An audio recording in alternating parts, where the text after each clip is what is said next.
અરવલ્લી જિલ્લા સહિત સમગ્ર ભારત દેશમાં આજે ભાઈ બહેનનો પવિત્ર તહેવાર એવા રક્ષાબંધનની ઉજવણી કરવામાં આવી હતી। જેમાં આજે મોડાસા શહેરના પ્રથમ નાગરિક એવા નીરજભાઈ શેઠના ઘરે પણ આજે રક્ષાબંધનના પવિત્ર તહેવારની ઉજવણી કરવામાં આવી હતી।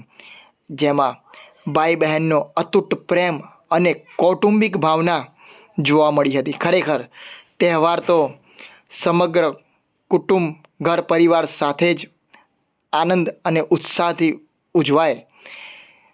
જુઓ શું કહ્યું નીરજભાઈ શેઠે આ વિષય ઉપર।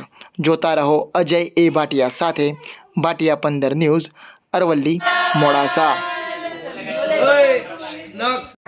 આજે શ્રાવણ સુદ પૂનમના રોજ રક્ષાબંધનનો તહેવાર એટલે ભાઈ બહેનનો એક પવિત્ર બંધનનો તહેવાર અને આજે અમે પરિવાર સાથે અહીંયા જેડી પરિવાર સાથે ખૂબ ઉત્સાહપૂર્વક આ રક્ષાબંધનનો પર્વ ઉજવી રહ્યા છીએ અને આ ભાઈ બહેનનો અતૂટ તહેવાર એટલે રક્ષાબંધનના તહેવાર નિમિત્તે બહેન અને ભાઈનો અતૂટ પ્રેમ જળવાઈ રહે એ જ પ્રભુની પ્રાર્થના અને આ રીતે દરેક ભાઈ બહેન ખૂબ સુંદર રીતે રક્ષાબંધન ઉજવે એવી મોડાસા નગરની જનતાને રક્ષાબંધનની ખૂબ ખૂબ શુભેચ્છાઓ।